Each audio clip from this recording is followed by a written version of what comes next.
स्वागत है आपका वंदे भारतम में। इस वीडियो में हम ज्योतिष के द्वितीय भाव को गहराई से समझेंगे, पर उससे पहले भाई शब्द को समझते हैं। क्यों भाई शक्ति का प्रतीक है। भा संस्कृत का शब्द है जिसका अर्थ है प्रकाश। प्रकाश मतलब ज्ञान, और ज्ञान का वास्तविक अर्थ परमात्मा की ओर एनलाइटनमेंट होता है। सुना होगा परमात्मा प्रकाश स्वरूप है। जब व्यक्ति भा यानी प्रकाश यानी परमात्मा को पा लेता है या उस ओर बढ़ता है तो उसमें बल आता है, त्याग आता है।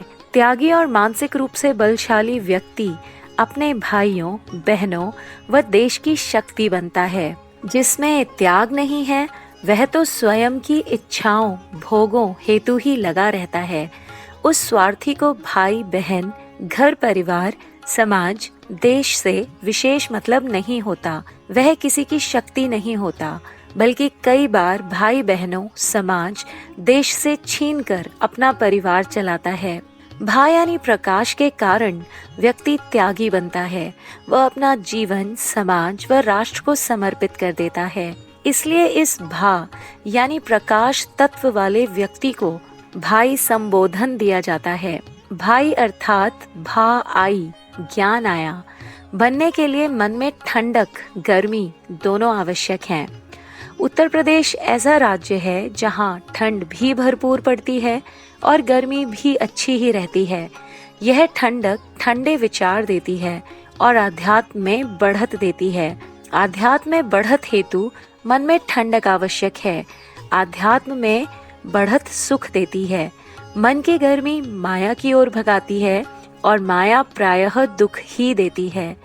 दोनों तरह का अनुभव व्यक्ति को धीरे धीरे आध्यात्म मार्ग पर धकेल देता है, क्योंकि उम्र बढ़ने पर समझ आने लगता है कि सुख किस ओर अधिक है। अर्थात नैसर्गिक रूप से उत्तर प्रदेश आध्यात्म के लिए सर्वोत्तम है।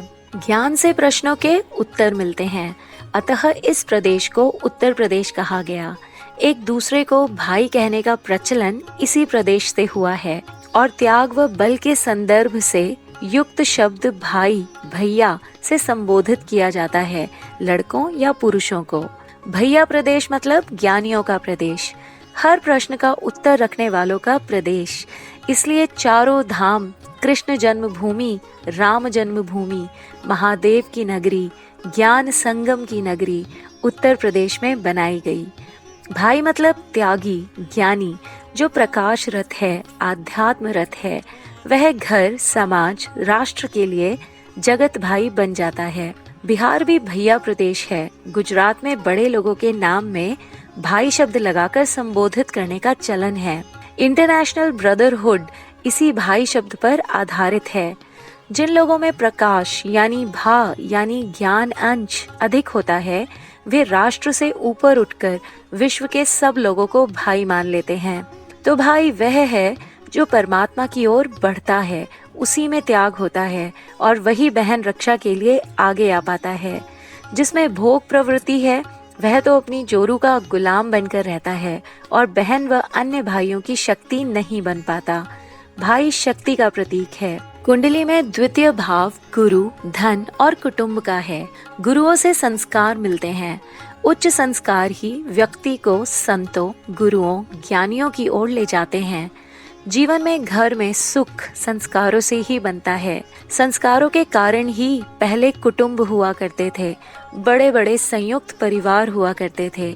संस्कार थे इसलिए सब एक दूसरे का साथ निभा लेते थे। आजकल क्योंकि संस्कार नहीं है तो देख लीजिए, माता पिता को भी रख पाना बच्चों को दुष्कर प्रतीत होता है। चाचा ताऊ मामा तो होते कौन है। कहा जाता है ना, संस्कार ही मूल निधि है। वह व्यक्ति मूर्ख है जिसने अपनी संतान को भरपूर धन तो कमा के दिया परंतु उच्च संस्कार नहीं दिए। संस्कार ही सुखों की चाबी है। संस्कार ही जीवन से दुखी व्यक्ति को संतों, गुरुओं की ओर मोड़ देते हैं और तब जाकर उनमें थोड़ा या बहुत सुख आता है। इसलिए आपने देखा होगा बहुत से लोग गुरु गुरु करते हुए आनंद में पगलाए हुए से मिलते हैं। द्वितीय भाव का कारक गुरु है, अर्थात संस्कार ही वास्तविक धन है, ज्ञान ही वास्तविक धन है। धन होने पर व्यक्ति सुखी होगा यह गारंटी नहीं है। इंडिया में संपन्नता, धन लोगों के पास बढ़ता जा रहा है, पर उसी अनुपात में दुख बढ़ता जा रहा है।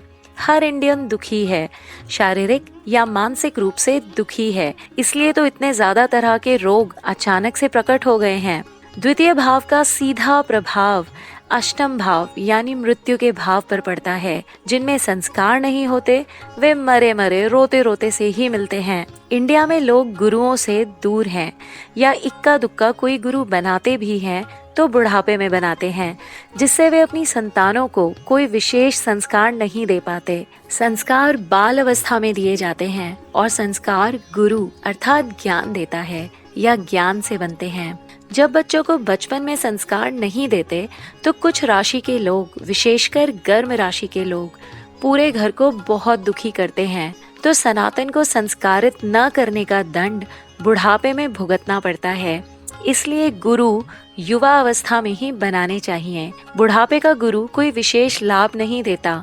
बुढ़ापा तो हर हाल में दुखदाई होता है। तो इंडिया के बच्चों के पास द्वितीय भाव धन भाव में धन तो है, पर वास्तविक धन संस्कार नहीं है, क्योंकि उनके माता पिता गुरु से दूर हैं, बदली हुई सामाजिक दशा और विदेशी संस्कृति के प्रभाव से। इसलिए हर इंडियन मरा मरा रोया रोया मिलेगा। द्वितीय भाव को धन कहा और शास्त्र कहते हैं वास्तविक धन संस्कार है जो गुरु से मिलते हैं।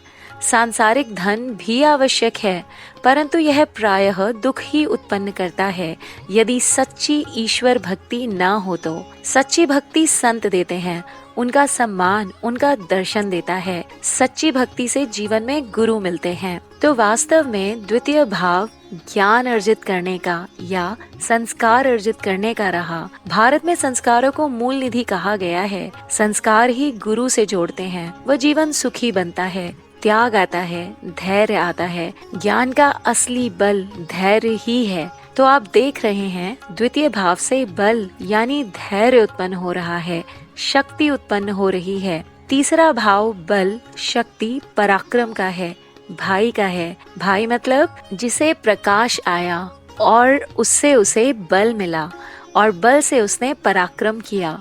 तो कुंडली दर्शन कहता है कि पहले द्वितीय भाव सही करो, मन में व्यवहार में ठंडक लाओ, व्यवहार की उग्रता कम करो। गर्म राशि से हो तो मोदी जी की तरह कुछ वर्ष हिमालय में रहो। इससे द्वितीय भाव का कारक गुरु आपके भीतर सक्रिय होगा, जो संस्कारों को, वास्तविक निधि को दृढ़ करेगा। उच्च संस्कार से ज्ञान तेजी से मिलेगा। गुरु ज्ञान देते हैं, अतः गुरु को द्वितीय भाव का कारक यानी द्वितीय भाव को जागृत करने वाला कहा गया है। सांसारिक धन भी परमावश्यक है, यह ना हो तो भी व्यक्ति का आठवां भाव यानी मृत्यु भाव सक्रिय हो जाता है। परंतु आप ध्यान से देखोगे तो जीने के लिए बहुत अधिक धन नहीं चाहिए। यदि एक कम धनी व्यक्ति साधारण से घर में रहता है और उसके पास वास्तविक धन, संस्कार, गुरु ज्ञान अधिक है, तो वह आपको बंगलों व लंबी गाड़ियों वालों से अधिक सुखी मिलेगा। भारत में सभी लोग धनवान नहीं थे, हर काल में निर्धन लोग रहे हैं, पर उस काल में विक्रमी संवत आरंभ से 12वीं शताब्दी तक उच्च संस्कारों, गुरुओं, संतों का महत्व ज्यादा रहा लोगों के मन में, जिसके कारण लोग संपन्न रहे हो या ना हो, पर सुखी अधिक थे। मुगल काल में हिंदुस्तान निर्मित हुआ, हिंदू निर्मित हुए। यह अवस्था ज्ञान आध्यात्म के पतन की थी, क्योंकि हमारे ज्ञान शिक्षा के केंद्र नष्ट कर दिए गए थे। मध्यम आध्यात्मिक लोग हिंदू कहलाए। 1200 के बाद से 1994 तक देश हिंदू अवस्था में रहा और समाज में मध्यम संस्कार रहे, लोगों में मध्यम सुख रहा। विज्ञान अधिक नहीं था, इसलिए धर्म को गहराई से न समझने से सही ज्ञान बताने वाले नहीं रहे, इसलिए अंधविश्वास जन्मे। फिर भी हिंदू भारत अवस्था, भारत अवस्था से संस्कारित थे, इसलिए मध्यम स्तर के सुखी लोग थे, रोग कम थे। 1994 से लोगों के मस्तिष्क में यह बैठ गया कि किसी भी कीमत पर धन कमाओ, और तब भारत पूरी तरह समाप्त होने लगा। गुरु नष्ट हो गए, जिसके कारण लोगों के संस्कार नष्ट हो गए। लोग भूल गए कि उनका वास्तविक धन संस्कार है और पागलों की तरह धन कमाने के पीछे पड़ गए। लोगों ने एक ही लक्ष्य बना लिया, अंग्रेजी पढ़ो और विदेश जाओ। गाय, संत, गुरु, माता पिता और संस्कार जाएं तेल लेने, और मात्र 30 वर्षों में यह हाल है कि देश का लगभग हर व्यक्ति रो रहा है। पहले सिर्फ बुढ़ापे में रोगी मिला करते थे, अब बच्चे, युवा, युवती, वृद्ध सब शारीरिक और मानसिक रूप से रोगी हैं। क्यों हुआ यह सब? ऐसा इसलिए हुआ क्योंकि उन्होंने माया पाने वाली लक्ष्मी को वास्तविक धन समझ लिया। उन्होंने यह नहीं देखा कि लक्ष्मी नारायण के चित्र में लक्ष्मी जी नारायण के चरण पकड़े हुए हैं, यानी वह लक्ष्मी ही सुख देगी जो नारायण को समर्पित होकर कमाई जाएगी। गणेश जी ज्ञान का प्रतीक हैं, हाथी माया का प्रतीक होता है, पर हाथी का सर ज्ञान का प्रतीक होता है। गणेश जी का हाथी का बड़ा सा सर दर्शाता है कि बहुत सारा ज्ञान अर्जित करो, फिर लक्ष्मी की ओर बढ़ो। ज्ञान अर्थात गणेश के साथ बैठी हुई लक्ष्मी ही शुभता या सुख देगी। नारायण लक्ष्मी के चित्र और गणेश लक्ष्मी के चित्र को लोगों ने ध्यान से देखा ही नहीं। दोनों चित्र कहते हैं सच्ची भक्ति या ज्ञान पाने के बाद कमाई लक्ष्मी ही सुख देगी। लोगों ने सिर्फ लक्ष्मी और गांधी को महत्व दिया, नारायण या गणेश जी को नहीं। नारायण का वार बृहस्पतिवार है, अर्थात गुरुवार है, जो संदेश देता है कि पहले गुरु बनाओ या गुरुओं द्वारा निर्मित उच्च संस्कार धारण करो, फिर नारायण की पत्नी लक्ष्मी जी की ओर देखना। नारायण और गणेश जी की ओर देखना ही भा यानी प्रकाश पाना है। जिसने भा को पाया यानी प्रकाश को पाया, वह शक्तिशाली बना, भाई बना। यह थी भाई शब्द की महत्ता। वीडियो देखने से कुंडली निर्माण समझ आया होगा कि किस तर्क पर धन भाव का कारक गुरु को बनाया है।